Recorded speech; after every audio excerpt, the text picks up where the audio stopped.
سے اعمال کی طرف آگے بڑھنا چاہیے۔ اب آئیے وہ کیا اعمال ہیں جن اعمال کے کرنے سے اللہ رب العزت کی یہ مخلوق نازل ہوتی ہے، اترتی ہے، آتی ہے، گواہ بنتی ہے، دیکھتی ہے، لکھتی ہے اور رب العزت کو جا کر رپورٹ پیش کر دیتی ہے کہ تیرے بندوں کو فلاں فلاں ہم نے پایا۔ حالانکہ اللہ تعالیٰ کو کسی چیز کی ضرورت نہیں ہے، اللہ تعالیٰ مکمل طور سے جانتا ہے کہ ان کے بندے کیا کرتے ہیں اور کب کرتے ہیں، پھر بھی اللہ رب العزت نے چونکہ انہیں ہم پر گواہ بنا دیا ہے، یہ آ کر اللہ کو رپورٹ دیتے ہیں۔ تو آئیے چند اعمال، میں یقیناً آج پورے وہ عمل نہیں رکھ سکوں گا جن اعمال کی وجہ سے یا بدولت فرشتے اترتے ہیں، لیکن انشاءاللہ ان میں سے کچھ اعمال ضرور رکھوں گا، اور جو عمل میں نے خاص چنے ہیں یہ وہ عمل ہے جو کرنے میں کوئی بہت محال نہیں ہے، مطلب بہت خطرناک والے عمل نہیں رکھ رہا ہوں کہ فرشتے فلاں کے لیے آ جائیں گے۔ یہ وہ اعمال ہے بہت چھوٹے ہیں، چھوٹے سے مراد ہماری مشقت کے اعتبار سے، اللہ کے نزدیک بہت بڑے اس لیے تو فرشتے اتر رہے ہیں، لیکن ہماری مشقت اور تکلیف کے اعتبار سے بہت چھوٹے ہیں، لیکن اللہ کے بعد بہت درجہ رکھتے ہیں۔ تبھی تو اللہ رب العزت ان کم مشقت والے اعمال پر فرشتوں کو نازل کر دیتا ہے۔ تو میں نے چن کے چند اعمال آپ کے سامنے رکھوں گا، لیکن یقیناً یہ پورے اعمال نہیں ہیں، ان اعمالوں میں سے کچھ اعمال ہیں جن عمل کے کرنے سے، جن عملوں کے اور نیک عمل کے کرنے سے فرشتے اترتے ہیں، گواہ بنتے ہیں، دیکھتے ہیں، جو کہ برکت کا، رحمت کا، اللہ کی رضا کا اور انشاءاللہ عزیز سفارش کا ذریعہ بھی بنیں گے روز قیامت۔ ٹھیک ہے، برکت آئیں گی، رحمت آئیں گی، سفارش کریں گے۔ ٹھیک ہے، تو بہرحال آئیے وہ چند اعمال ہم دیکھتے ہیں۔ سب سے پہلا عمل جس عمل کے کرنے سے فرشتے نازل ہوتے ہیں، فرشتے آ جاتے ہیں، وہ عمل کیا ہے؟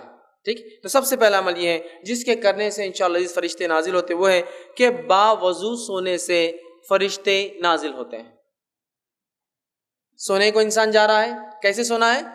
وضو کے ساتھ سونا ہے، بہت مشقت کا کام نہیں، سوائے کسی کے پاس اگر پانی نہ ہو تو، ٹھیک، ورنہ کوئی مشقت کا کام نہیں۔ انسان نے وضو کیا، اور آج کل تو الحمدللہ میں سمجھتا ہوں ہیٹر کے ساتھ ساتھ کولرز بھی ہوتے ہیں حمام کے اندر، کی ٹھنڈا پانی بھی ہو اگر گرمی زیادہ ہو تو، اور گرم پانی بھی ہو اگر سردی زیادہ ہو تو مشقت کم ہوتی ہے، لیکن ہو سکتا ہے کبھی مشقت ہو یا پانی نہ ملے، تو انسان اگر وضو کر کے سوتا ہے اور اگر اس حدیث کے عمل کے مطابق کہ اس سے تو فرشتے نازل ہوتے ہیں، تو پھر میں سمجھتا ہوں یہ بہت ہی جو ہے نیکی کا اور برکت کا باعث بنتے ہیں، چونکہ فرشتے ہر کسی کے لیے نہیں آتے۔ بات یاد رکھ لیجیے، یہ بات بھی بہرحال یاد رکھ لیجیے، فرشتے ہر کسی کے لیے نہیں اترتے ہیں، جن سے رب راضی ہوتا ہے، آیت ہم دیکھ چکے، جن سے رب راضی ہوتا ہے انہی کے لیے اترتے ہیں۔ تو لہٰذا باوضو ہو کر جو شخص سوتا ہے فرشتے اس کے لیے اترتے ہیں اور نازل ہوتے ہیں۔ صحیح الجامع کی روایت ہے، نبی اکرم صلی اللہ علیہ وسلم نے فرمایا، عبداللہ بن عباس رضی اللہ عنہما اس کے راوی فرماتے اور کہتے ہیں، اللہ کے رسول صلی اللہ علیہ وسلم نے فرمایا اور کہا، ان جسموں کو پاک کرو، ان جسموں کو پاک کرو، صاف کرو، دھو، اس کا معنی ہے پاک کرو، اللہ تعالیٰ تمہیں پاکیزگی عطا فرمائیں گا۔ اگر جسموں کو پاک کرو گے تو اللہ پاکیزگی اعمال کے اعتبار سے، سوچ اور وچار کے اعتبار سے بھی انشاءاللہ عطا فرمائیں گا۔ تو اسلام میں پاکیزگی بڑی اہم چیز ہے، اور جب میں پاکیزگی کی بات کر رہا ہوں تو اپنے گھر کے حد تک کی پاکیزگی کی بات نہیں ہو رہی ہے، پاکیزگی اپنے جسم کی، پاکیزگی جہاں ہم رہتے ہیں اس کی، پاکیزگی ہمارے محلوں کی، پاکیزگی جو ہمارے شہروں کی، اور پاکیزگی ہمارے ملکوں کی۔ ظاہر ہونا چاہیے کہ ہاں یہ مسلمان ہیں اور یہ ایک پاک باز قوم ہے، اس لیے کہ ان کا دین انہیں ہر چیز میں صاف ستھرائی کا حکم دیتا ہے، اور اسلام اتنا پاکیزہ دین ہے، میں آپ کو کیا بتاؤں کہ نبی اکرم صلی اللہ علیہ وسلم جب کھانے کے لیے جاتے تو آپ ہاتھ کو دھویا کرتے، ہاتھ کو دھویا کرتے، مطلب کھانے سے پہلے ہاتھ دھونا یہ اتنا اہم عمل ہے۔ یہ میں اس لیے آپ کو رکھ رہا ہوں کہ دنیا کے اندر یونیسیف کی طرف سے یا ورلڈ ہیلتھ آرگنائز ہو کے طرف سے ایک دن دنیا بھر میں منایا جاتا ہے، ہینڈ واشنگ ڈے، تاکہ لوگ عادی ہو ہاتھ دھو، چونکہ اکثر لوگ بغیر ہاتھ دھوئے کے کھانا کھاتے ہیں، اور اکثر بیماریوں کی وجہ سائنسی اعتبار سے بغیر ہاتھ دھوئے کے کھانا کھانا ہے۔ تو ایک دن ہے پورا سال میں منایا جاتا ہے، صرف ہاتھ دھونا سکھایا جاتا ہے اس دن۔ ہمارے دین نے تو سکھا دیا کہ ہمارے ربی تو 5 وقت وضو کے علاوہ، غسل کے علاوہ کھانے سے پہلے ہاتھ دھوتے، اور صفائی پاکیزگی کا تو یہ معاملہ ہے۔ تو ان جسموں کو پاک کرو، اللہ تمہیں پاکیزگی عطا کرے۔ جو بندہ بھی طہارت کی حالت میں سوئے، یقیناً ایک فرشتہ اس کے ساتھ رات بسر کرتا ہے۔ جو انسان وضو کے ساتھ، طہارت کے ساتھ سوئے تو اس کے لیے ایک فرشتہ رات بھر ساتھ بسر کرتا ہے۔ جب بھی وہ شخص رات کی کسی وقت کروٹ لیتا ہے، ادھر سے ادھر یا ادھر سے ادھر ہوتا ہے، تو فرشتہ کہتا ہے اے اللہ اپنے بندے کو اس کو معاف فرما دے، یقیناً یہ وضو کر کے سویا تھا۔ سبحان اللہ، وضو کر کے سویا رات میں کروٹ لے رہا ہے، آرام اس کو مل رہا ہے، ایک فرشتہ تعینات ہے رات بھر دیکھ رہا ہے، جب بھی اس نے کروٹ بدلی وہ اللہ سے دعا کرتا ہے اللہ اس کی مغفرت کر دے، اس کو بخش دے، وجہ یہ وضو کر کے سویا تھا، تیرا پاکیزہ بندہ ہے۔ دیکھیے کتنی بڑی بات ہے، صرف وضو کر کے، اور یہ وضو کر کے سونا یاد رکھیے اس حالت میں بھی ہے کہ اگر آپ کو غسل نہ بھی ہو تو، اس لیے کہ وضو ایک مستقل عبادت ہے، غسل ہونا نہیں ہونا ایک دوسری چیز ہے، حالانکہ غسل اگر نہ ہو تو وضو سے آپ عبادت نہیں کر سکتے، لیکن وضو خود عبادت ہے۔ نبی اکرم صلی اللہ علیہ وسلم جنابت کی حالت میں ہوتے، جنوبی ہوتے، لیکن آپ جب اپنے بیویوں سے ملتے تو سونے سے پہلے آپ نے فرمایا اگر غسل نہ کر سکے تو وضو کر لیا کرو، اس لیے کہ جنوبی مطلب جو آدمی جنابت کی حالت میں ہوتا، بیوی سے ہم بستری کیا ہوا ہوتا ہے، فرشتے اس سے دور بھاگتے ہیں، لیکن وضو کرنے سے نزدیک آ جاتے ہیں، تو وضو کر کے آپ سوتے ہیں، وضو مستقل عبادت ہے، تو وضو کا معمول رکھیے، وضو سے سویا کیجئے، غسل ہو نہ ہو، عورتیں ناپاکی کر لیکن وضو کر کے سوئے، حدیث میں وضو کرنے والے کی فضیلت ہے۔ انسان جنابت کی حالت میں وضو کر کے سوئے، اس لیے کہ وضو کرنے والے کی کروٹ پر فرشتہ کھڑا ہے، انتظار کر رہا ہے، کروٹ لی وہ دعا کر رہا ہے، فائدہ تو ہمارا ہم نہیں لے رہے ہیں اور ایک فرشتہ ہمارے لیے مغفرت کی دعا کر رہا ہے، تو یہ مخلوق اللہ کی بڑی پاکیزہ مخلوق ہے۔ اگر یہ دعا کرتے ہیں تو یہ عمل کوئی معمولی اللہ کے نزدیک نہیں ہے، بڑا اہم عمل ہے۔ وضو کا عادت بنا لیجئے، دن ہو رات ہو، وضو ٹوٹے کہ دوسرا وضو کر لینا، وضو ٹوٹے کہ دوسرا وضو، ایک عادت بنا لیجئے تاکہ انشاءاللہ جس موت بھی آیا تو وضو کی حالت میں انسان چلے جائے دنیا سے، تو بڑی اہم چیز یاد رکھیے۔ تو وضو کا معاملہ رکھیے، اور ان لوگوں کے لیے اس میں بہت بدبختی کی علامت ہے جو طہارت سے دن میں بھی رہتے تو رات میں کیا وضو کر کے سوئیں گے، بدبختی ہے نا، ظاہر سی بات ہے، ایسے لوگوں کے لیے فرشتے تھوڑی آئیں گے، شیاطین ساتھ رہیں گے ان کے، تو ہے نا، تو بہرحال کتنی بڑی فضیلت وضو کی آتی ہے۔ دوسرا وہ کام جس کے کرنے سے فرشتے نازل ہوتے ہیں، فرشتے اترتے ہیں، دعائیں کرتے ہیں، اور ظاہر سے فرشتوں کا اترنا یہ بہت سارے معنوں میں لیا جا سکتا ہے، دعا کرتے ہیں، مغفرت کی دعا کرتے ہیں، رحمت کی دعا کرتے ہیں، برکتیں لاتے ہیں، نصرت اور مدد کرتے ہیں، ٹھیک ہے، بہت سارے معنی ہو سکتے ہیں اس کے، ان کے اترنے کے، کئی چیزیں یہ کر سکتے ہیں اگر یہ اترتے ہیں تو یہاں دوسری چیز جس چیز کے کرنے سے حدیث میں آتا ہے کہ فرشتے نازل ہوتے ہیں، اس چیز میں سے ایک چیز ہے اہل ذکر کی مجالس، ایسے لوگ جو اللہ کا ذکر کرتے ہیں ان مجالس کو بھی فرشتے گھیر لیتے ہیں، مطلب ان کے لیے نازل ہوتے، اترتے ہیں، نہ صرف اترتے ہیں بلکہ گھیر لیتے ہیں۔ آئیے تھوڑا سا حدیث کو، جو کہ بخاری کی روایت ہے، میں حدیث کے پورے الفاظ آپ کے سامنے رکھنے کی کوشش کرتا ہوں کہ کیا فائدے اللہ کے ذکر کی مجلس کے، اور اللہ کے رسول نے لعنت بھیجی ایسی مجلسوں پر جو اللہ کے ذکر سے شروع اور ختم نہیں ہوتی ہے۔ تو آئیے سنیے، بخاری کی روایت آپ سے فرماتے ہیں اللہ تعالیٰ کے کچھ فرشتے ایسے ہیں جو ذکر کرنے والی مجلسوں کو، مجلس مطلب کچھ لوگ بیٹھے اللہ کے ذکر سے ہر بار مراد نہیں کہ آپ بیٹھ کے سبحان اللہ انشاءاللہ ماشاءاللہ کہتے رہے، بلکہ اس کا معنی یہ جہاں بھی اللہ کا ذکر ہوتا ہے، بات ہوتی ہے، تو آپ فرماتے ہیں ذکر والوں کو تلاش کرتے ہوئے جو ہے راستوں میں گھومتے پھرتے رہتے ہیں، جب وہ کسی ایسی جماعت کو، ایسی مجلس کو پاتے ہیں جو اللہ کا ذکر میں مصروف ہوتی ہے تو وہ ایک دوسرے کو پکار کر کہتے ہیں آ جاؤ، جو کام کے لیے آئے تھے یہاں ہو رہا ہے، وہ اللہ فرشتے اپنی پیٹرولنگ پہ نکلے ہوئے گھوم رہے ہیں، تلاش کر رہے ہیں لوگوں کو، جیسے ان کو اپنا ٹارگٹ آڈینس مل گیا فوراً کہا چلو سب آ جاؤ، ادھر ایک کام ہو رہا ہے جس کے لیے ہم گھوم رہے تھے، پکارتے اور کہتے ہیں کہ ادھر آؤ، یہاں تمہاری حاجت جو چیز کے لیے نکلے ہیں، طلب کی چیزیں وہ یہاں ہے۔ وہ اہل مجلس کو آسمانی دنیا تک اپنے پروں سے ڈھانپ لیتے ہیں، اور اتنے جمع ہوتے ہیں چونکہ ان کو پر ہوتے ہیں، اور ایک پر ایک تہبت ہے پہلے آسمان تک چلی جاتی ان کی جو ہے تعداد، اتنا گھیرتے ہیں اس مجلس کو کہ یہاں جہاں ذکر ہو رہا ہے وہاں سے لے کر فرسٹ اسکائی تک، پہلے آسمان تک بولے مجلس کو اپنے پروں سے ڈھانک لیتے ہیں۔ جب وہاں سے فارغ ہو کر جو ہے اللہ کے پاس جاتے، مجلس ختم ہو گئی وہ اللہ کے پاس چلے گئے اپنا کام کر کے، چونکہ ان کا کام یہی ہوتا ہے صرف ذکر والوں کی مجلسوں کو نوٹ کرے اور چلے جائے، تو وہ جو ہے ان کا رب ان سے پوچھتا ہے، حالانکہ اس کو سب پتہ ہوتا ہے، اللہ پھر بھی ان سے سوال کرتا ہے، حالانکہ اللہ کو حاجت نہیں، اسے پتہ ہے کہ کیا ہوا تھا، سوال کرتا ہے، اور جو ہے وہ پوچھتا ہے، اللہ تعالیٰ کہتا ہے میرے بندے کیا کہہ رہے تھے، کیا کر رہے تھے، کیا کہہ رہے تھے وہ؟ تو فرشتے جواب دیتے ہیں وہ تیری تسبیح، تکبیر، تحمید اور تمجید بیان کر رہے تھے، تیری بزرگی، پاکیزگی، بڑائی بیان کر رہے تھے وہ لوگ۔ پھر اللہ تعالیٰ ان سے پوچھتا ہے کیا انہوں نے مجھے دیکھا ہے؟ کیا وہ لوگ جو میرے بارے میں اتنا کچھ کر رہے تھے کیا مجھے دیکھا ہے؟ فرشتے کہتے اللہ کی قسم انہوں نے تجھے نہیں دیکھا، اللہ تیری قسم تجھے دیکھا نہیں انہوں نے، لیکن پھر بھی کرتے ہیں، دیکھا ہے۔ اللہ تعالیٰ فرماتا ہے اگر وہ مجھے دیکھ لے تو ان کا کیا حال ہوگا؟ پھر جب بغیر دیکھے وہ یہ سب کر رہے تھے اپنی مجلسوں میں، تو اے فرشتوں اگر مجھے دیکھ لے تو کیا ہوں گا؟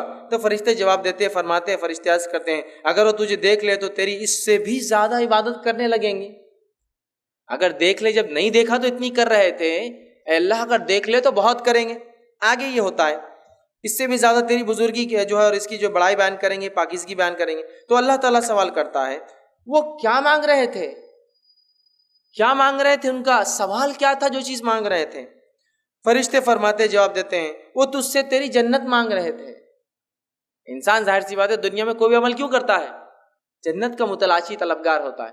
تو وہ تجھ سے تیری جنت مانگ رہے تھے. اللہ تعالیٰ فرماتا ہے اور کہتا ہے کیا انہوں نے میری جنت دیکھی ہے جو مانگ رہے تھے مجھ سے؟ تو فرشتے کہتے ہیں اللہ تیری قسم انہوں نے جنت دیکھی نہیں ابھی. اللہ فرماتا ہے اگر دیکھ لے تو وہ کہتے ہیں اگر وہ جنت دیکھ لے تو کیا ہی حال ہوگا ان کا، پھر مطلب اور بڑھ چڑھ کے کریں گے.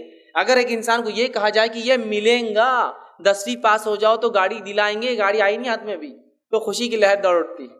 تو اللہ پوچھتا ہے کیا جنت دیکھی ہے کیا انہوں نے؟ تو وہ فرشتے کہتے ہیں اللہ تیری قسم جنت نہیں دیکھی. تو اللہ پوچھتا ہے اگر دیکھ لے تو کیا حال ہوگا ان لوگوں کا؟ تو وہ جو ہے اسے اگر دیکھ لے تو اس کے لیے ان کی حرص طلب اور شدید ہو جائیں گے. اللہ اگر تو دکھا دے تو بہت شدت سے وہ اعمال کریں گے جس اعمال کی وجہ سے تو جنت دیتا ہے. بہت شدید طلب ان کی بڑھ جائیں گی اور اس میں ان کی رغبت اور زیادہ ہو جائیں گی. اللہ تعالیٰ پوچھتا ہے وہ کس چیز سے پناہ مانگ رہے تھے؟ چلو مانگ تو جنت رہتے لیکن کس چیز سے میری پناہ چاہتے تھے؟ تو فرشتے کہتے ہیں، عرض کرتے ہیں وہ جہنم کی آنکھ سے تیری پناہ مانگ رہے تھے اللہ. تو اللہ تعالیٰ سوال کرتا ہے کیا انہوں نے جہنم کو دیکھا ہے؟ تو فرشتے جواب دیتے ہیں، فرماتے ہیں، عرض کرتے ہیں تیری قسم ہے اللہ انہوں نے جہنم کو ابھی دیکھا نہیں ہے. اللہ تعالیٰ فرماتا اگر دیکھ لے تو کیا حال ہوگا؟ تو فرشتے کہتے ہیں اگر دیکھ لے تو اس سے کہیں زیادہ اور بھاگیں گے اور دوڑیں گے اور عمل کریں گے. جنت بھی دیکھیں گے تو بھاگیں گے، جہنم بھی دیکھیں گے تو نیکی کی طرف بھاگیں گے، گناہوں کو مطلب چھوڑ دیں گے، دوڑیں گے. فرمایا اللہ تعالیٰ بھی فرماتا ہے بس میں تمہیں اس بات کا گواہ وٹنس بناتا ہوں. اب تم نے یہ سب کہہ دیا، رپورٹ دے دی، تو بس میں اب تمہیں اس بات کا گواہ بناتا ہوں کہ میں نے ان تمام کو جو اس مجلس میں بیٹھے ہیں بخش دیا، مغفرت کر دی. تابسم فرماتے ہیں جو فرشتوں کو اللہ یہ کہتا ہے اس مجلس میں سے، فرشتوں کی مجلس میں، گروپ میں سے ایک کہتا ہے، ایک فرشتہ سوال کرتا ہے اللہ آپ سب کو بخش دے رہے، تو سب کو معاف کر دے رہا ہے مجلس میں. حالانکہ اس مجلس میں کچھ ایسے بندے تھے جو ایسا جا رہے تھے، جاتے جاتے 2 منٹ آ کر بیٹھ گئے، مطلب تھوڑی دیر آ کر بیٹھ گئے. ان کی نیت بھی نہیں تھی، ان کا کوئی انٹینٹ، نیت بھی نہیں تھی کہ اس مجلس میں خاص آئے، اس کے لیے سفر کرے. بس ایسے گزر رہے تھے، کسی نے دیکھا مجلس چل رہی ہے، آئے مجلس میں بیٹھے، کچھ باتیں مجلس میں سن لی، ٹھیک ہے. تو اللہ رب العزت جواب دیتا ہے اس فرشتے کو جو سوال کرتا ہے ایک تو نیت سے نہیں آیا تھا، بس یوں ہی بیٹھ کر چلا گیا اور تو نے تو سب کو معاف کر دیا ساری مجلس میں. تو اللہ تعالیٰ جواب دیتا ہے اور فرماتا ہے یہ اللہ کو یاد کرنے والے ہم نشین ہیں کہ ان کے ساتھ بیٹھنے والے بھی محروم نہیں رہتے ہیں. اللہ کی مجلس، اس کا ذکر، اس کی بات اتنی اہم ہے کہ اللہ رب العزت فرماتا ہے ان میں خالی چلتے ہوئے بغیر نیت کے بیٹھنے والا بھی محروم نہیں رہتا ہے. اس لیے علماء لکھتے ہیں اچھے لوگوں کی صحبت بڑی اہم چیز ہے. یہاں اچھے اور نیک لوگ جمع تھے، جس میں ایک انسان یوں ہی چلتے چلتے آ کر بیٹھ گیا تو اپنی مغفرت کروا کر نکل گیا وہاں سے. نیک لوگوں کی صحبت معمولی چیز نہیں ہے، ہمیں چاہیے کہ ہم نیک لوگوں کی صحبت اختیار کریں، اس لیے کہ صحبت بہت اثر انداز چیز ہوتی ہے. بہرحال تو اللہ کے ذکر کرنے والی مجلسوں کو فرشتے گھیر لیتے، نازل ہوتے. تیسری چیز، قرآن پڑھتے وقت جو ہے سکینت لے کر فرشتے اترتے ہیں. تیسرا کام جسے کرنے سے فرشتے اترتے ہیں وہ کیا ہے؟ قرآن کا جو ہے قرآن کی تلاوت. صحیح مسلم کی روایت ہے، نبی اکرم صلی اللہ علیہ وسلم فرماتے اور کہتے ہیں ایک شخص سورہ کہف پڑھ رہا تھا اور اس کے یہاں جو ہے 2 لمبی رسیوں سے اس نے اپنا گھوڑا باندھ رکھا تھا. سو اس پر ایک بدلی آنے لگی. وہ جب سورہ کہف پڑھنے لگا تو ایک بدلی بادل آنے لگے اور وہ گھومنے لگی، مطلب وہ بادل جو ہے گھومنے لگے، وہ بدلی جو تھی گھومنے لگی اور قریب آنے لگی. جیسے جیسے وہ پڑھ رہا تھا ویسے ویسے قریب آ رہی تھی. اس کا گھوڑا اس کو دیکھ کر بدکنے لگا، ڈرنے لگا کہ کیا ہو رہا ہے. پھر جب صبح ہوئی تو وہ نبی اکرم صلی اللہ علیہ وسلم کے پاس آیا اور ذکر کیا اللہ کے رسول ایسا ایسا ہوا. تو آپ نے فرمایا یہ جو ہے تسکین ہے جو قرآن کی برکت سے اتر رہی تھی، اور ایک روایت میں وہ فرشتے تھے جو سکینت کو لے کر تجھ پر اتر رہے تھے. تو قرآن کی تلاوت اور بالخصوص سورہ کہف کی تلاوت کرنے سے سکینت اترتی ہے، اور سکینت کو جو لاتے ہیں وہ ہوتے ہیں فرشتے. تو اگر کوئی انسان تلاوت قرآن کرتا ہے تو سکینت طاری ہوتی ہے۔ اللہ ہم پر رحم کرے۔ ہمارے گھروں میں تو قرآن کبھی کبھار کھلتا ہے۔ اگر پوچھا جائے، میں آپ سے بدگمانی نہیں کر رہا ہوں لیکن ایک عام سوال، عام بات کہہ رہا ہوں، کسی سے پوچھا ہے آخری بار قرآن کب پڑھے تھے؟ تو دادا کا انتقال ہوا تھا نا، تو تب نکلا تھا۔ اب کب ہوگا؟ تو اب انتظار کر رہے ہیں، کوئی اور جائیں گا تو پڑھ دیں گے پھر اس کے لیے۔ یہی حالت ہے۔ آخری بار کہاں وہ انتقال ہوا تھا؟ نہیں، اس کے علاوہ ہاں وہ جب گھر بنائے تھے نیا، جب پڑھ لیے تھے، اس کے بعد ہاں جب نئی دکان بنی، مطلب یاد بھی ہوتا، صدیوں سالوں کا رہتا، 10 سال پہلے دکان کھلی تو جب پڑھے تھے، پھر دادی مرے یا دادا مرے تب پڑھے تھے، پھر نئے گھر بنا تو تب پڑھے تھے۔ گویا قرآن صرف رسم کے طور پر رہ گیا۔ یا پھر خوب جھگڑا ہو جائے، اپنے طرف اپنے حق کی بات ہو تو پھر قرآن پڑھ لیتے تھے، وہ قرآن میں لکھا ہوا ہے۔ اپنے خلاف ہو تو پھر نہیں، وہ سب ٹھیک نہیں، جو چل رہا ہے اس کو ماننا پڑے گا۔ تو قرآن سے آج دوری ہے۔ صرف قرآن پڑھنے والے کے لیے اگر سکینت اور فرشتے اترتے ہیں تو پڑھ کر، عمل کر کے اس کو دوسروں تک پہنچانے والوں کے لیے کیا کیا نہیں ہوتا ہوں گا۔ اگر سٹارٹنگ میں یہ حال ہے تو جب شروعات اس درجے کی ہے تو خاتمہ کس انداز کا ہوگا، یہ اندازہ لگا لیجئے۔ اسی طرح فرشتے جن لوگوں کے لیے اترتے ہیں ان میں سے ایک ہے مسجد میں قرآن پڑھنے اور پڑھانے والوں پر فرشتے نازل ہوتے ہیں۔ ایک تو قرآن پڑھنا عام، مسجد میں پڑھنا مطلب مسجد ایسی جگہ ہے جہاں اللہ کا ذکر کرنا چاہیے اور قرآن اس میں سب سے افضل ہے، یاد رکھیے، بہت افضل ذکر ہے۔ تو لہٰذا مسجد میں اگر قرآن پڑھے اور پڑھائے، پڑھنے اور پڑھانے والوں کے لیے فرشتے نازل ہوتے ہیں۔ ابو ہریرہ رضی اللہ عنہ اس حدیث کے راوی فرماتے ہیں اور کہتے ہیں، یہ صحیح مسلم کی روایت ہے، جو شخص، میرا حدیث لمبی ہے اس کا خالی وہ ٹکڑا رکھتا ہوں، جب لوگ اللہ تعالیٰ کی کتاب پڑھنے اور پڑھانے کے لیے اللہ تعالیٰ کے گھروں میں سے کسی گھر میں جمع ہوتے ہیں تو ان پر اللہ تعالیٰ کی رحمت اترتی ہے جو انہیں ڈھانپ لیتی ہے، فرشتے انہیں گھیر لیتے ہیں اور اللہ تعالیٰ فرشتوں میں ان کا ذکر کرتا ہے۔ تو جب مسجد میں قرآن پڑھا جاتا ہے تو نتیجہ یہ نکلتا ہے کہ اس کے نتیجے میں فرشتے نازل ہوتے ہیں کہ تو قرآن پڑھا جا رہا ہے، اور جو ہے اس کو گھیر لیتے ہیں اور اللہ تعالیٰ فرشتوں میں ان لوگوں کا ذکر کرتا ہے جو مسجد میں قرآن پڑھتے یا دوسروں کو پڑھاتے ہیں۔ ٹھیک ہے، تو ہمیں ایک معمول بنانا چاہیے کہ اللہ کے گھروں میں اللہ کی کتاب پڑھی جائے، اور بالخصوص چونکہ ہم لوگ عربی زبان نہیں جانتے، اس کا ضرور اہتمام ہو کہ ہمارے مسجدوں یا گھروں میں جب قرآن پڑھا جائے تو ترجمہ بھی ساتھ پڑھا جائے، اور ہو سکے تو ایک قدم اور آگے بڑھ کے تفسیر بھی ضرور پڑھی جائے۔ اس میں کھلے طور سے کہتا ہوں جو بہتر لگتا ہے پڑھیے آپ کے نزدیک، میں کوئی نام بھی نہیں لیتا ہوں آپ سے، بس اللہ کی کتاب کو کھولیے، چونکہ اللہ کی کتاب کی خصوصیت ہے۔ علامہ ابن تیمیہ رحمہ اللہ فرماتے ہیں کہ جب کوئی شخص قرآن کی غلط تفسیر کرتا ہے تو اگلی آیتیں فوراً اس کو رد کر دیتی ہیں۔ تو اس لیے ہمارا ایمان اور عقیدہ ہے کوئی اس کی غلط نہیں کر سکتا، جب بھی پکڑا جاتا ہے، اور کہیں نہ کہیں لوگ نکل کر پھر صحیح چیز کی طرف آتے ہیں۔ میں کہتا ہوں پڑھیے تو صحیح، عادت تو ڈالیے نا، تم کون سی جماعت کے بلبل کون سا پڑھنا، ارے جو تم کو پسند ہے بھیا، میں بولتا بھی نہیں ہوں کچھ، شروعات تو کرو، پڑھو تو صحیح۔ نماز پڑھو تو کوئی یہ نہیں بول سکتا نماز پڑھو کا معنی ایکسرسائز کرو، نماز ہی بولیں گا نا۔ شروع تو ہو، لگو تو صحیح اس کتاب سے، تعلق تو جوڑو، حق کی طرف پہنچ جاؤں گے۔ لیکن حالت یہ ہے کہ کتاب کھلتی ہی صدیوں میں ہے۔ کسی گھر میں جا کے کہہ دیا ذرا قرآن لاؤ تو بولتا رہے قرآن لاؤ، بولے تو اللہ سیڑھی لاؤ، آپ بولتے قرآن لاؤ، بول رہے میں تم سیڑھی، وہ اوپر رکھا ہوا رہتا ہے نا وہ وہاں، تو سیڑھی لگتی ہے اس کے لیے، وہ تو لیڈر کے بغیر اوپر چڑھ بھی نہیں سکتے ہم۔ ٹھیک ہے، سیڑھی لا کے اس کو پورا وہ آپ کے ایئر کلینر سے پورا اس کو صاف کرنا پڑتا، چونکہ صدیوں کی دھول ہے اس میں۔ پھر وہ نکل کے آتا اور پھر پڑھا جاتا، پھر تعریف بھی ہوتی ہے، ہمارے سگڑ دادا نے وہ لائے تھے تب کا ہے۔ ارے میرے بھائی سبحان اللہ، اتنے دن کا بچا کیوں ہو قرآن؟ استعمال ہو کے، چونکہ دنیا کے اوراق پڑ جاتے ہیں، استعمال کر کے ختم کر دینا تھا، نیا لانا چاہیے تھا۔ رکھا کیوں کہ اللہ کی کتاب، گائیڈ بک، جو کتاب رہنمائی دیتی دنیا میں، اس کو اتنا صاف ستھرا کیوں رکھا؟ پڑھو، پڑھ کے اس کو جو استعمال کرو، اس کے اوراق ڈھیلے ہوں گے، پھٹ جائیں گے، نئے لانا پڑیں گے۔ اور یہ مطلوب بھی یاد رکھیے، قرآن کو پھاڑنا نہیں، پڑھنے سے اس کتاب کی حالت ہو جاتی ہے نا۔ دیکھیے جو قرآن بچے طالب علم حافظ بنتے ہیں، ان کے قرآن کی حالت دیکھیے کیسے جاتے ہیں، پڑھنے سے آپ پیچھے کا ورق پڑ جاتا، سامنے کے 4 صفحے پڑھ گئے، بیچ کے ورق، کیوں؟ اس لیے کہ وہ استعمال کر رہا ہے نا، اس کتاب کو یوز کر رہا ہے نا، تو دنیاوی کاغذ ہے تو خراب ہو جاتا ہے۔ تو ہماری تو یہ حالت ہے، پڑھنے پڑھانے کا نظم ضرور بانی۔ اسی طرح وہ عمل جس کے کرنے سے فرشتے نازل ہوتے ہیں، اس میں سے ایک عمل ہے سوتے وقت آیت الکرسی کا پڑھنا، اس سے فرشتے نازل ہوتے ہیں۔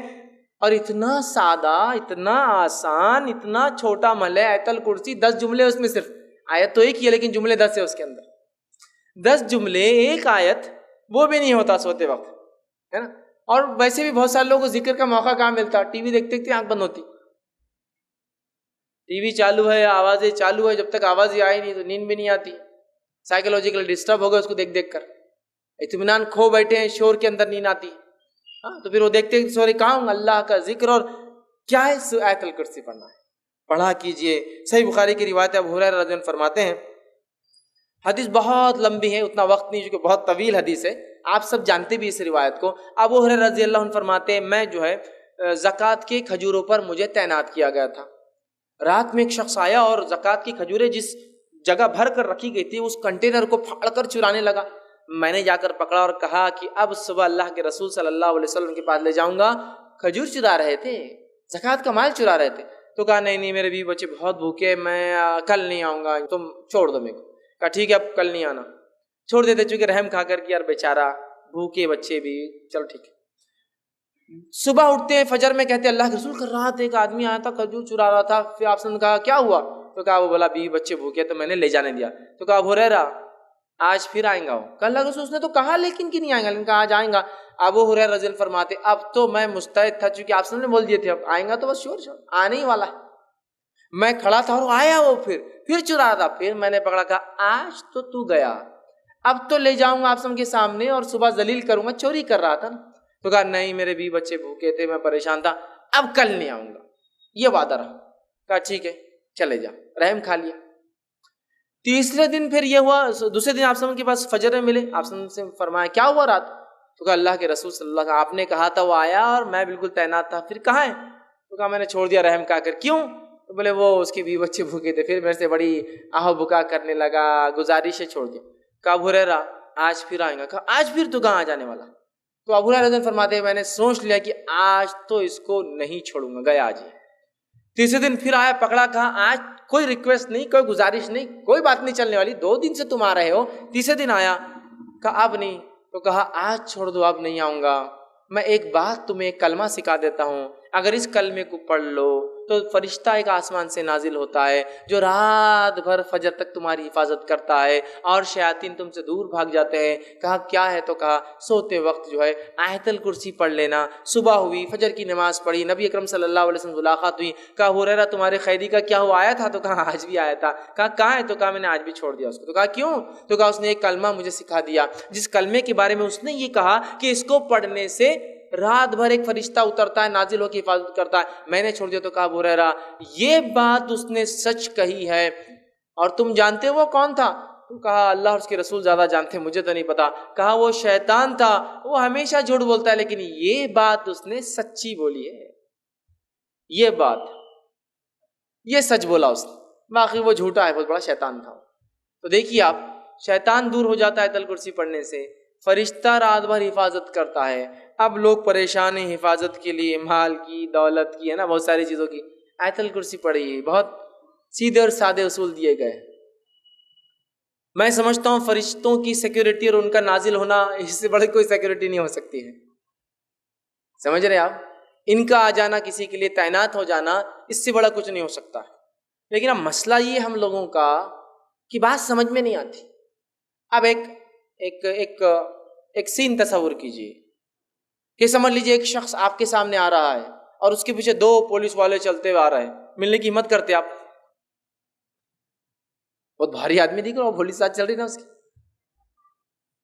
اس کو تو کوئی آدمی نہیں لگا سکتا، کیوں پولیس والے ساتھ رہتے اس کے، سادے پولیس والے. اب پولیس والے جن کے پاس بندوقیں لگی ہوئی ہو، اس کا تو مقام بڑھ گیا نا، اور اسٹین گنس ہو اور بڑھ گیا، AK-47 لے کے اس کے پیچھے جا رہے اور بڑھ گیا. پولیس سے ہٹ کر ٹوپی صرف بدل جائے، ٹوپی کے بدلے کالا کپڑا ہو تو بہت خطرناک آدمی دکھ رہا ہے. تو اتنی بڑی سیکورٹی، ٹوپی نہیں سر پہ، وہ سر پہ کفن باندھا ہوا آدمی اس کے ساتھ گھوم رہا.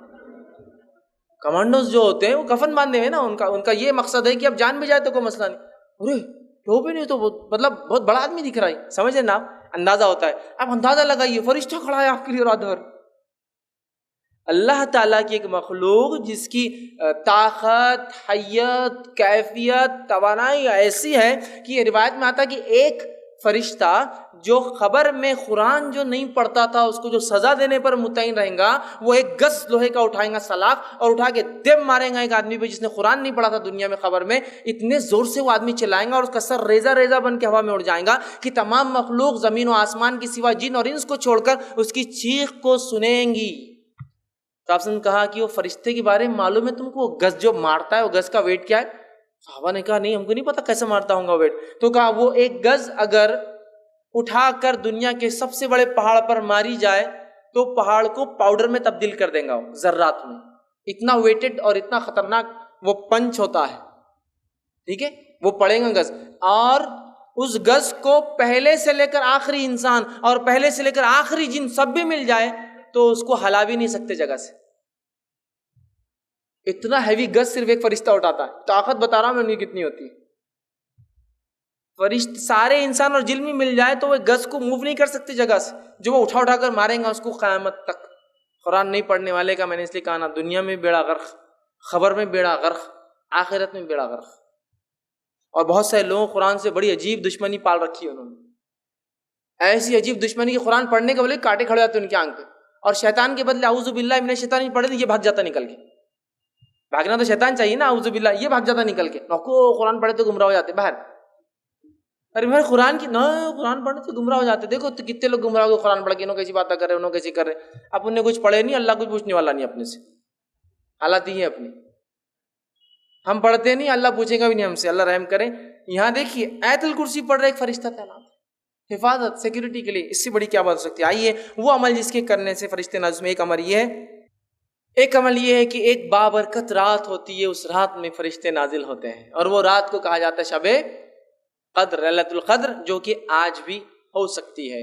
ایک 21 گزر چکی وہ بھی ہو سکتی تھی، اور آنے والی اور 3 راتیں باقی وہ بھی ہو سکتی ہے، 25، 27 اور 29 بھی ہو سکتی ہے۔ تو شب قدر میں فرشتے اترتے ہیں، جس کی گواہی اللہ رب العزت نے اپنی کتاب کے اندر سورہ قدر سورہ نمبر 97 آیت جو ہے اس پورے سورے کو آپ پڑھیے، اللہ نے فرمایا انا انزلناہ فی لیلۃ القدر، ہم نے قرآن کو لیلۃ القدر میں نازل کیا۔ وما ادراک ما لیلۃ القدر، اور مسلمانوں کیا چیز ہے جو تمہیں سمجھائے لیلۃ القدر کیا ہے؟ لیلۃ القدر خیر من الف شہر، بس تمہاری عقلوں کو اتنی بات تو ضرور سمجھ میں آ جائیں گے، اور اتنا کافی ہے تمہاری سمجھ کے لیے، 1000 مہینوں سے افضل یہ رات ہے۔ تنزل الملائکۃ والروح، اور اترتے ہیں اس رات فرشتے اور جبرائیل، یاد رکھیے، اور جبرائیل علیہ السلام کا ایک نام کیا ہے معلوم آپ کو؟ روح۔ جبرائیل علیہ السلام کا ایک نام یاد رکھیے، وہ روح ہے، یاد رکھیے، نہیں تو آپ بولیں گے تنزل الملائکۃ والروح، اور ایک صاحب ایک بار تفسیر کرنے لگے، اترتے ہیں اس رات فرشتے اور بڈھے اور بڑوں کی روحیں، ملائکہ الگ ہے نا اور روح الگ ہے، تو پھر صحیح بات ہے نا۔ تو یاد رکھیے یہاں روح سے مراد جبرائیل علیہ السلام ہے، روح الامین بھی ان کا ایک نام ہے، جبرائیل بھی ان کا ایک نام ہے، جبریل بھی ان کا ایک نام ہے، ٹھیک ہے؟ تو روح بھی انہیں کہا جاتا ہے، روح الامین بھی کہا جاتا ہے، 4 نام ان کے قرآن میں آتے ہیں، جبرائیل، جبریل، روح الامین اور روح۔ تو اترتے ہیں اس رات جبرائیل، سردار فرشتوں کے وہ، اور ساتھ میں پورے لے کر، اور جو ہے وہ رات اتنے فرشتے اترتے ہیں کہ مسند احمد کی روایت میں آپ نے فرماتے اس مبارک رات قدر کے اندر فرشتے اتنے نازل ہوتے ہیں جیسے دنیا میں کنکر اتنے نازل ہوتے ہیں۔ اور جو علماء لکھتے ہیں اس کی تفسیر میں کہ شب قدر کو قدر اسی لیے کہا جاتا ہے، اتنے زیادہ فرشتے اترتے ہیں کہ قدم رکھنے کو فرشتوں کو جگہ نہیں ہوتی۔ ابھی اس رات کو بھی کیسے مناتے اور کیا حال ہے ہمارا، مجھے زیادہ بولنے کی ضرورت نہیں ہے۔ پہلے تو 5 میں سے 1 ہے، تو اپنے لیے تو 1 ہی فکس ہے پہلے سے۔ انڈین لوگوں کو آکرشت کسی نے بتا دیا یا اللہ نے وہی بھیج دی کہ بھائی تمہارے لیے 27، کہے کو محنت کر رہے تم، 5 راتیں جاگ رہے، 27 کو جاگو، اور 27 کو جاگ کے پوری علامتیں فٹ کر لیتے ہو رات میں، ایسا ہو سب ماشاء اللہ۔ چلو بھیا 5 جاگے تو فرق محسوس ہوگا کہ 27 کیا الگ تھی، 1 ہی جاگ کے سب کچھ فٹ کر کے، اور چلو مل گیا اپنے کو 1000 مہینوں کا سب، جاؤ اور سو جاؤ۔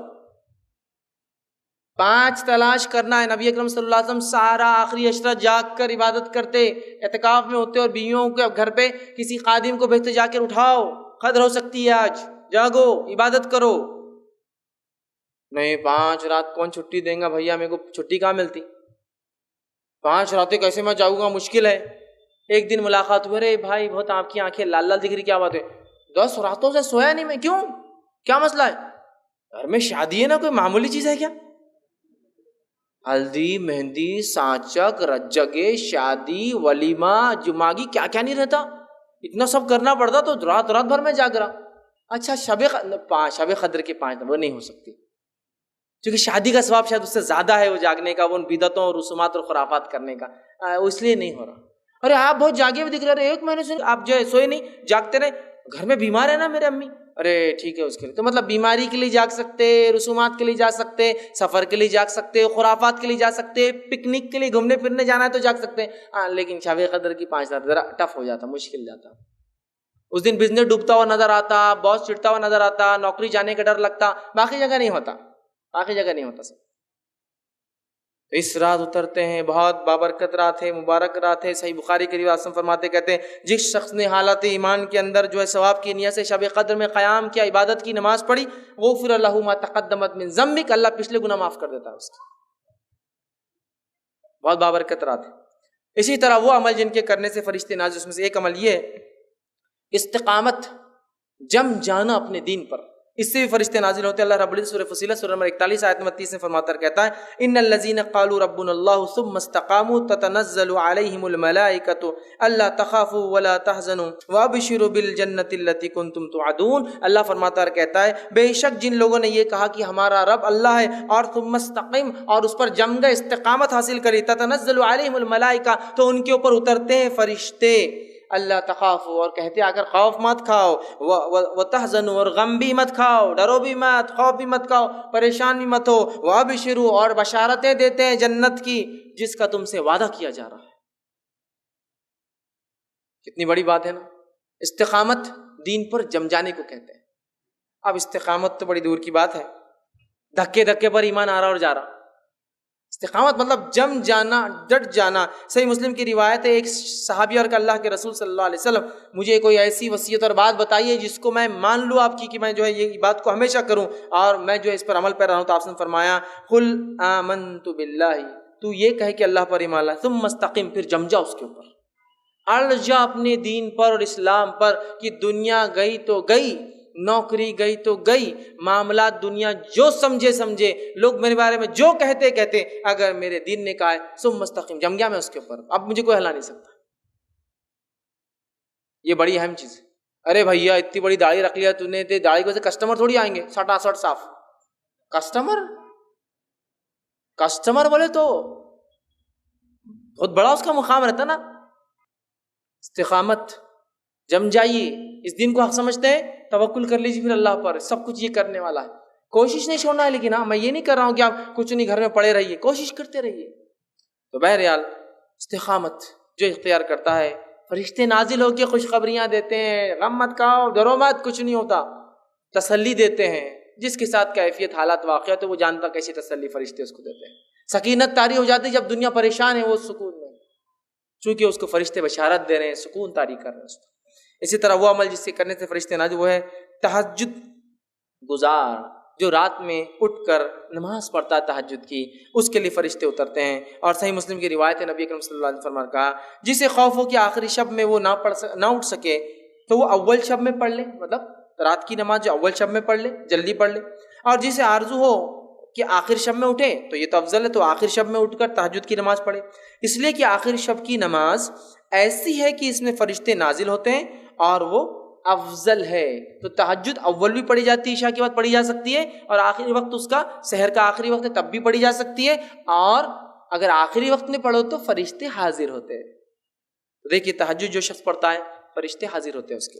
اسی طرح وہ عمل جس سے کرنے سے فرشتے اترتے ہیں، نازل ہوتے ہیں، فجر اور عصر کی نماز کو با جماعت پڑھنا، اس لیے کہ اس کے لیے فرشتے نازل ہوتے ہیں. روایت ابن خزیمہ کی ہے، صحیح بخاری میں بھی یہ حدیث آتی ہے، نبی کرم صلی اللہ علیہ وسلم نے فرمایا کہ ہر روز فرشتے 2 شفٹ میں چینج ہوتے ہیں، ایک فجر اور ایک عصر، تو لہٰذا تم اس نمازوں کو بالکل نہ چھوڑو، اس لیے کہ جب فجر میں تم نماز پڑھتے ہوں گے، شفٹ چینج ہوں گی، تو پھر رات کے فرشتے صبح کے فرشتوں سے کہیں گے اور پوچھیں گے کہ بھائی کیا ہوا رات میں، کیا بندے کی حال میں پایا؟ تو وہ کہیں گے وہ تو نماز پڑھ رہا تھا فجر کی. پھر جب عصر میں آئیں گے پھر شفٹ چینج ہوں گی، تو تب وہ فرشتے پوچھیں گے شام کی کہ اس کو کیسے حال میں پایا؟ تو وہ کہیں گے وہ نماز پڑھ رہا تھا، چونکہ عصر اور فجر یاد رکھ. تو جو لوگ یہ 2 نماز پڑھتے ہیں ان کے لیے فرشتے اترتے ہیں.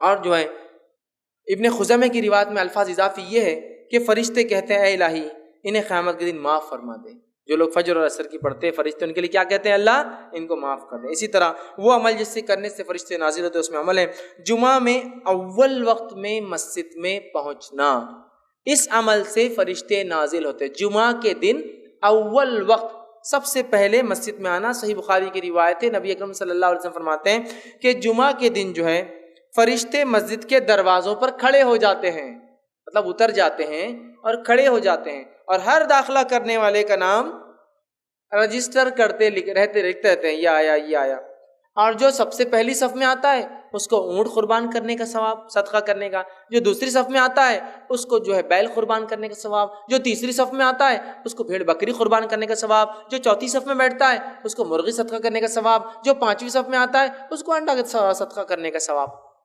پھر جب خطیب خطبہ دینا شروع کر دیتا ہے تو فرشتے لکھنا چھوڑ کر خطیب کا خطبہ سننے کے لیے آ جاتے ہیں اندر۔ تو گویا جمعہ کے دن فرشتے نازل ہوتے ہیں، جمعہ کی نماز کو اول صفوں میں آنے والوں کے لیے کھڑے ہوتے ہیں، خطیب کی خطبہ شروع ہونے تک لکھتے رہتے ہیں، خطبہ شروع ہونے کے بعد لکھنا بند کر کے آ کے وہ کر لیتے ہیں۔ تو اپنے نام کو ہر جمعہ ضرور رجسٹرڈ کروائے، ہے نا، بولتے ہیں نا اپنا نام ضرور لکھوائے، یہ آفس میں ضرور اندراج کروائے، برتھ سرٹیفکیٹ ڈیتھ سرٹیفکیٹ ضرور بنائے۔ تو میں کہوں ہر جمعہ ضرور جلدی آ کے نام اندراج کروائے۔ اسی لیے حدیث میں نا 3 جمعہ کوئی نہ آئے تو اللہ اس کے دل پہ مہر لگا دیتا ہے کہ 3 جمعہ تک رجسٹریشن ہی نہیں ہونا اس کا مسجد کے اندر۔ فرشتے لکھتے ہیں، نوٹ کر رہے ہیں۔ تو جمعہ میں آنا ہے اور خطبہ شروع ہونے سے پہلے ہمارے پاس بہت سارے لوگ مسجد کے سامنے بھی آ گئے تو پیچھے بڑھ جاتے ہیں، بولتے ہیں ابھی وہ خطبہ ختم ہوگا نا جب وہ پڑھیں گے تو تب بھاگتے ہوئے آ کے پیچھے کھڑے جانے کا اپنے کو، بہت لمبا خطبہ دیتے یار، بہت وہ ہوتا، میرے کو جمتا نہیں، میرے کو فلاں ہوتا۔ خطبہ خطیب نے شروع کیا ممبر پہ، فرشتوں نے نام لکھنا بند کر دیا ادھر کی۔ اسی طرح وہ عمل جس سے کرنے سے فرشتے اترتے وہ یہ جنگل میں بیابان میں جب اکیلے ہو کوئی نہ ہو تو کیا کرے؟ اذان دے، اقامت دے اور نماز پڑھے، تو ایسے لوگوں کے لیے فرشتے نازل ہوتے ہیں۔ سنی حدیث کے الفاظ، ترغیب و ترہیب کی روایت ہے، ٹھیک ہے، طبرانی کے اندر یہ روایت آتی ہے۔ سلمان جو ہے فارسی رضی اللہ عنہ اس کے راوی فرماتے کہتے ہیں جب کوئی شخص جنگل میں ہو اور نماز کا وقت ہو جائے تو اسے چاہیے کہ وضو کر لے، اگر پانی نہ ہو تو تیمم کر لے، پھر اقامت کہہ کر نماز پڑھے، تو اس کے جو ہے دونوں جانب فرشتے جو ہے کھڑے ہو جاتے ہیں، اور جب وہ نماز اذان دے کر اقامت دینے کے بعد پڑھے تو اس کے پیچھے فرشتوں کے لشکر جو ہے دونوں کنارے آ کر کھڑے ہو جاتے ہیں، اور اتنے زیادہ ہوتے ہیں کہ جدھر تک نظر جائے ادھر تک آ کے صف بنا کر کھڑے ہو جاتے ہیں، نماز پڑھتے ہیں، اور جب وہ رکوع کرتا ہے تو وہ رکوع کرتے ہیں، جب یہ سجدہ کرتا ہے تو وہ بھی سجدہ کرتا ہے۔ جنگل بیابان میں اذان دے کر اقامت دے کر نماز پڑھے، اور یہ بات بھی یاد رکھیے جب آپ جنگل بیابان میں نہ بھی ہو، نماز آپ کی چھوٹ جائے، مسجد میں آپ پڑھے تو اقامت ضرور دے، چونکہ اقامت کے بعد جو نماز پڑھ جائے ثواب زیادہ ملتا ہے اس کا۔ اذان تو ہو گئی لیکن آپ لیٹ ہو گئے تو جب آپ خود کی بھی نماز اگر اکیلے بھی پڑھے تو اقامت دیں گے۔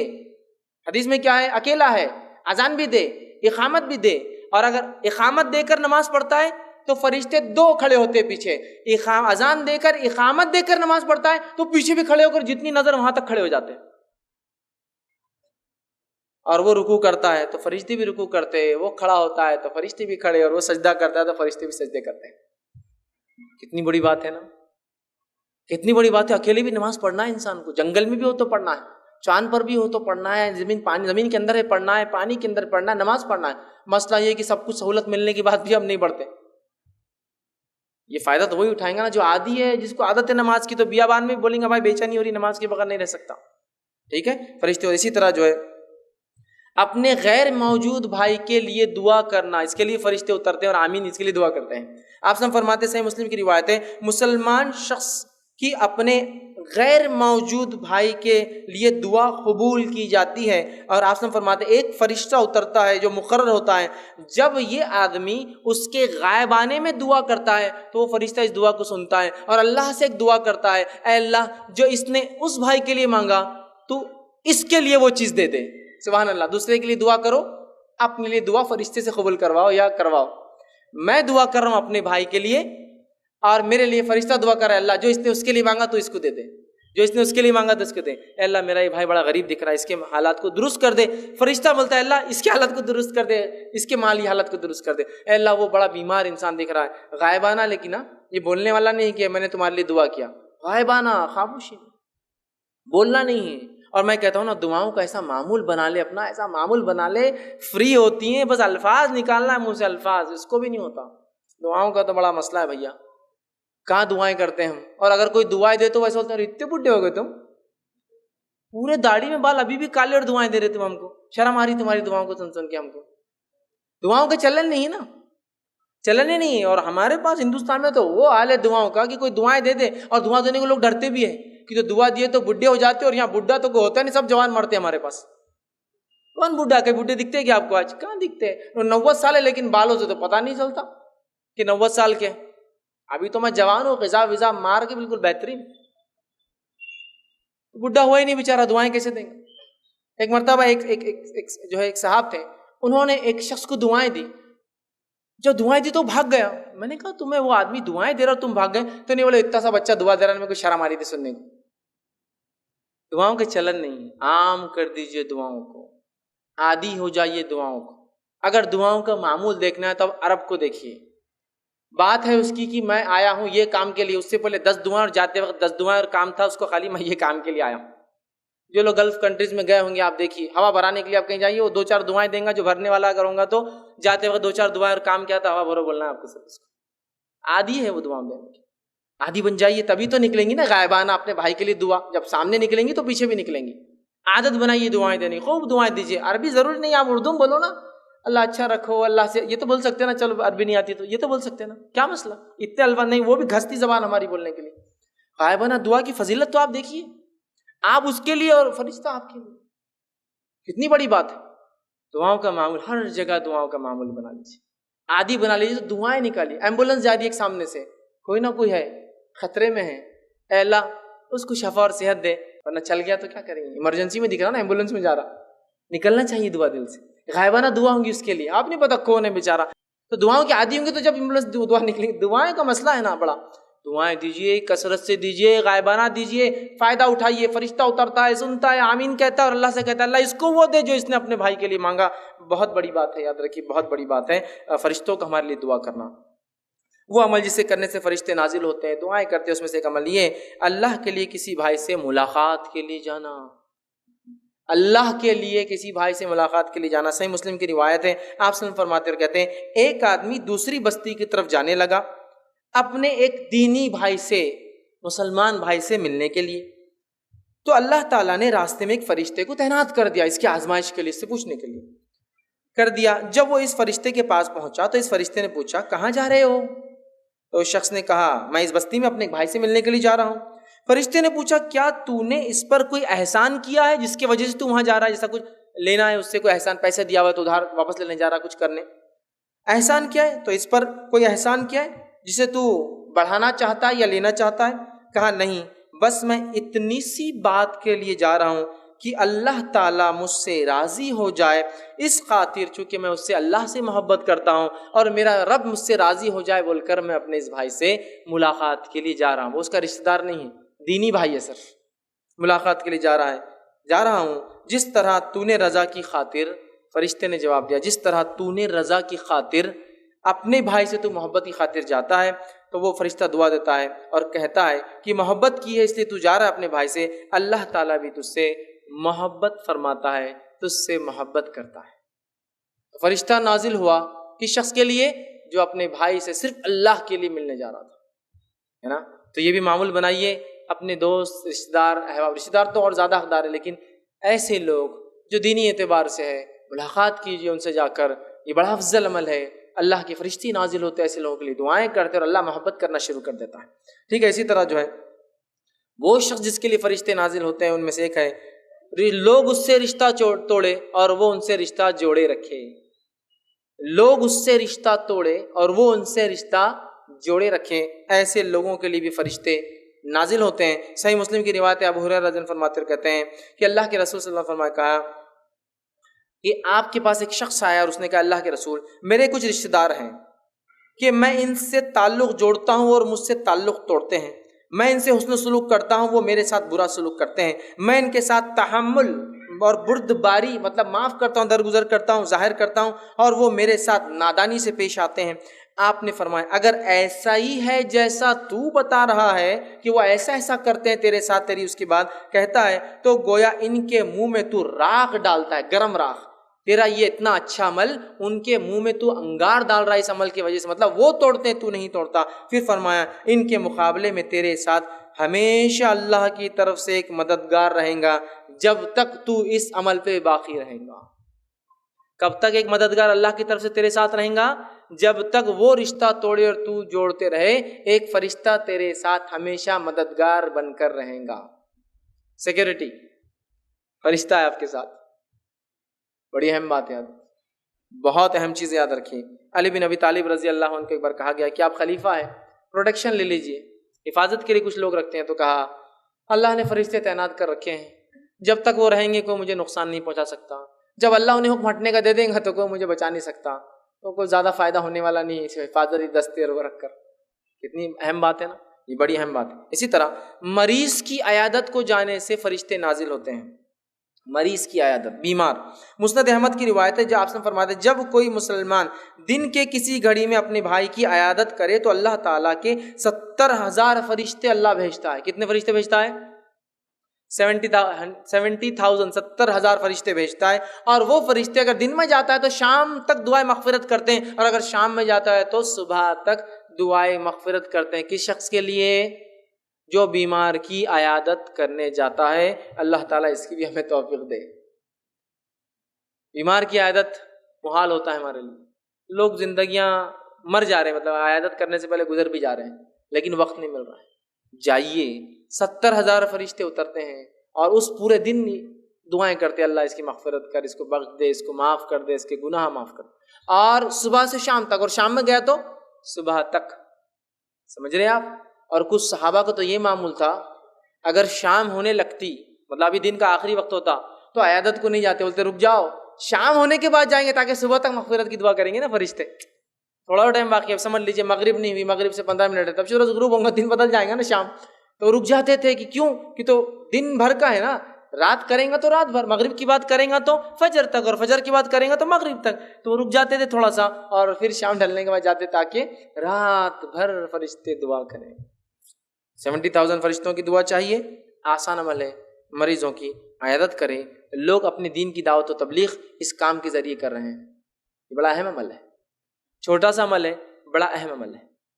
اس لیے کہ جب بیمار انسان ہوتا ہے نا، وہ کسی کی بھی کوئی بھی بات میں آ جاتا ہے، بیمار کو آپ کہیں یہ کر لیے وہ کر لیتا، یہاں خرچ کیجیے کر لیتا، یہ دے دیجیے دے دیتا، وہ کھا لو کھا لیتا، چونکہ اس کو شفا چاہیے، اس کو بیماری سے نجات چاہیے نا۔ ایسے موقع پر اگر حق والے لوگ نہیں جائیں گے تو پھر کون جاتے؟ باطل چلے جاتے، کچھ بھی سنا دیتے، کوئی بھی طریقہ بتا دیتے ہیں، پھر آپ بولتے ارے وہ ایسا کر رہا ہے، وہ غلط ہے، تو بھائی آپ جا کے بتاؤ نا۔ بیماری ایک موقع ایسا ہوتا ہے، لوگ سنتے ہیں، جانا چاہیے، یاد رکھیے، ٹھیک ہے۔ اسی طرح جو وہ عمل جس سے کرنے سے فرشتے نازل ہوتے وہ یہ، ایک شخص تھے جو بہت نیک و سعادت مند تھے، ان کے جنازے میں جو ہے فرشتے شامل ہوئے، بہت نیک انسان تھے، اور جو ہے یہ روایت جو ہے سنن ابو داؤد کی ہے، لیکن حدیث کے اندر وہ کون صحابی تھے ان کا کوئی تفصیلات و تذکرہ نہیں آتا ہے، لیکن ایک نیک انسان تھے۔ نبی اکرم صلی اللہ علیہ وسلم کے جنازے میں پیدل چلنے لگے، صحابہ نے کہا اللہ کے رسول سواری پہ چلیے نا، آپ تھک جائیں گے، آپ نے کہا نہیں، پھر واپس آنے لگے تو پھر کہا اللہ کے رسول صلی اللہ علیہ وسلم سواری پہ چلیے نا، تھک جائیں گے۔ اس سے پتہ چلا بوڑھا انسان یا بیمار انسان سواری پر بھی قبرستان جا سکتا ہے۔ پھر جب آئے تو کہا اللہ کے رسول آپ نے آج ہماری سواری نہیں لی، ہم اتنا چاہ رہے تھے کہ آپ سواری پہ جانا سواری پہ جانا، تو آپ نے فرمایا کہ اس جنازے کے ساتھ فرشتے چل رہے تھے تو مجھے درست نہیں لگا کہ میں سواری پہ چلوں جبکہ فرشتے پیدل چل رہے تھے اس جنازے کے ساتھ۔ تو نیک لوگوں کے جنازے میں فرشتے بھی شامل ہوتے ہیں۔ نبی اکرم صلی اللہ علیہ وسلم، لیکن وہ کون صحابی تھے ان کی کوئی تفصیلات حدیث میں نہیں آتی، ٹھیک ہے۔ تو نیک لوگوں کے جنازے میں فرشتے بھی شامل ہوتے ہیں۔ اسی طرح جو ہے نبی اکرم صلی اللہ علیہ وسلم پہ درود بھیجنے سے بھی فرشتے نازل ہوتے ہیں، درود، اور خاص طور سے درود کب بھیجنا چاہیے، اور بالخصوص درود سے مراد درود ابراہیم، یہ سب سے افضل ہے، یہ جمعہ کے دن تو خاص کثرت سے بھیجنا چاہیے، زیادہ۔ اور درود کے اتنے فضائل ہیں، انشاءاللہ میں آگے فرشتے کس کے لیے دعا کرتے ہیں اور کس کے لیے بد دعا کرتے ہیں ایک اور عنوان آ رہا ہے، اس میں انشاءاللہ بات رکھوں گا، لیکن مختصر کہتا ہوں فرشتے دعا کرتے، اور درود کے فضائل میں ایک بات یہ آتی ہے، ایک صحابی نے کہا اللہ کے رسول اگر میں اپنی دعاؤں میں اگر 1/3 مطلب 1/4 درود پڑھوں تو 25%، میری دعا کا 25% صرف درود، تو کیا چل جائیں گا؟ تو آپ نے کہا کم ہے، تو کہا 35% اگر درود پڑھوں اور باقی میری دعا ہو، تو کہا زیادہ کرے تو بہتر ہے. تو کہا کہ آدھے میں درود بھیجوں, مطلب آدھی دعائیں درود اور آدھی دعائیں اپنے لیے کروں. تو کہا ٹھیک ہے لیکن اور بڑا تو اچھا ہے. تو کیا کہا پورا میں صرف درود ہی بھیجوں؟ تو کہا تیرے لیے کفایت کر جائیں گے, کیونکہ جو درود پڑھتا ہے اس کے اللہ مسائل حل کر دیتا ہے اور مصیبت سے نکال دیتا ہے. تو کہا میں آج کے بعد صرف درود ہی پڑھوں گا, اب دعا کرتا ہی نہیں ہوں میں. آپ سب نے کچھ نہیں کہا اور وہ چلے گئے نکل کر. اسی لیے آپ دیکھیے جب کوئی آدمی مصیبت میں پھنستا ہے, ہمارے پاس تو نہیں ہوتا لیکن عربوں کو دیکھیے آپ, مصیبت میں پھنسا کہ اللہم صلی علی محمد شروع کر درود پڑھنا, چونکہ درود دعا ہے, درود کی وجہ سے مصیبت حل ہو جاتی ہے. کیونکہ آپ سب نے صحابی کو بتا, اور یہ صحیح روایت ہے. بہت سے علماء کو آپ دیکھیے کوئی حوالہ نہیں ملا تو اللہم صلی علی محمد وعلی آل محمد شروع ہو جاتا درود پڑھنا, اس لیے کہ مسئلہ ہے نا, حوالہ نہیں مل رہا کہاں ہے, دعا کے بدلے درود. تو وہ صحابی نے کیا کہا, 1/4 1/3 آدھا پورا. تو آپ سے خاموش ہے نا, یہ نہیں کہا کہ نہیں پورے دعا بھی کر, کہا میں اب صرف درود ہی بھیجوں گا. تو کہا اللہ تیرے سب مسئلے حل کر دیں گے, جہاں درود ہی بھیجتا رہے. بڑی بات ہے. درود پڑھنے والے کے لیے فرشتے بھی نازل ہوتے ہیں, اور حدیث کے اندر الفاظ اس طرح سے, طبرانی کی روایت ہے کہ جو ہے عقبہ بن عامر رضی اللہ عنہ فرماتے ہیں کہ نبی اکرم صلی اللہ علیہ وسلم نے کہا کہ جو شخص جو نبی اکرم صلی اللہ علیہ وسلم میں درود بھیجتا ہے تو وہ درود آپ تک پہنچا دیا جاتا ہے. یہ نسائی کی روایت ہے. ابو داؤد کی روایت میں الفاظ ہیں, اپنے گھروں کو قبرستان نہ بناؤ اور میری خبر کو جو ہے میلہ گاہ نہ بناؤ. پھر آگے فرمایا تم میرے اوپر درود پڑھو, بے شک تمہارا درود مجھے پہنچا دیا جاتا ہے چاہے تم جہاں بھی رہو. یہ کیسے ہوتا ہے؟ یہ غائب میں ہوتا ہے, اللہ بہتر جانتا ہے یہ معاملہ کیسے ہوتا ہے. اسی طرح وہ کام کرنے جس سے فرشتے نازل, اس میں سے ایک کام ہی ہے ذکر الہی, اور جو ہے تقوی اختیار کرنے والے پر فرشتے نازل ہوتے ہیں. حدیث کے الفاظ اس طرح سے ہیں جو کہ طبرانی کی روایت ہے. آپ نے فرماتا نہیں کوئی سوار علیحدہ ہوتا ہے اپنے سفر میں اللہ اور اس کے ذکر کے ساتھ مگر اس کا ساتھی فرشتہ ہوتا ہے, اور اسی طرح انہیں علیحدہ ہوتا ہے جو شاعر جو برے شعر یا بری باتیں کہتے ہیں مگر وہ شیطان کے ساتھ ہوتا ہے. تو ذکر الہی اور تقوی اختیار کرنے سے جو ہے ایسا مسافر جو ذکر الہی کرتا ہے اور تقوی اختیار کرتا ہے, اس مسافر کے ساتھ ایک فرشتہ لگا ہوا ہوتا ہے. میں مسافر کہنا بھول گیا تھا پہلے. تقوی اختیار کرنے والا, ذکر الہی کرنے والا مسافر, اس کے ساتھ ایک فرشتہ ہوتا ہے. کب تک؟ جب تک وہ سفر کرتا ہے. تو سفر میں اگر ہم تقوی اختیار کریں, ذکر الہی کریں, تو فرشتہ ہمارے ساتھ ہوتا ہے. اسی طرح جو ہے دین کا علم طلب کرنے کے لیے جو لوگ کوشش کرتے ہیں ان کے لیے فرشتے نازل ہوتے ہیں. مسند احمد کی ابن ماجہ کی روایت ہے, نبی اکرم صلی اللہ علیہ وسلم فرمایا کہا جب بھی کوئی شخص اپنے گھر سے علم کی تلاش میں نکلتا ہے تو اس طالب علم کے لیے اس عمل سے خوش ہو کر فرشتے اپنے پر اس پر ڈھانک دیتے ہیں. مطلب فرشتے اترتے ہیں اور طالب علم کو گھیر لیتے ہیں پروں سے. تو ہمیں دین کا علم خوب حاصل کرنا چاہیے, یاد رکھیے, اس لیے کہ اس پہ علم حاصل کر کے عمل کریں گے دوسروں تک پہنچائیں گے. اسی طرح جو ہے قیامت سے قریب مدینہ کی حفاظت کے لیے جو ہے اور مکہ کی حفاظت کے لیے فرشتے نازل ہوں گے. اور حدیث کے الفاظ اس طرح سے, بہت لمبی طویل حدیث ہے, اس میں آپ نے فرمایا قیامت سے قریب دجال مدینے میں داخل نہیں ہوا. کیوں؟ اس لیے کہ جب دجال مدینے کا قصد کریں گا تو اللہ تعالیٰ فرشتوں کو نازل کریں گا جو ننگی تلواریں لے کر آئیں گے, تو دجال مدینے اور مکہ میں داخل نہیں ہوں گا. اور مدینے کے تعلق سے آپ نے ہاتھ مار کر کہا یہ طیبہ ہے, یہ وہ پاکیزہ جگہ ہے جہاں دجال داخل نہیں ہوں گا. تو پھر صحابہ نے کہا اللہ کے رسول وہ برے لوگ جو ہوں گے مدینہ میں, چونکہ سب تو اچھے نہیں ہوں گے, برے لوگوں کیا ہوں گا؟ تو کہا مدینے میں ایک زلزلہ آئے گا اور مدینہ اپنے منافقین اور برے لوگوں کو خود باہر نکال کے پھینک دیں گا اور دجال کے ساتھ چلے جائیں گے. لیکن وہ ساری دنیا میں گھومیں گا سوائے مکہ اور مدینہ کو چھوڑ کر. ٹھیک, تو یہ وہ چند چیزیں تھیں جو کرنے سے میں نے مناسب سمجھی آپ کے سامنے رکھوں. فرشتے اترتے ہیں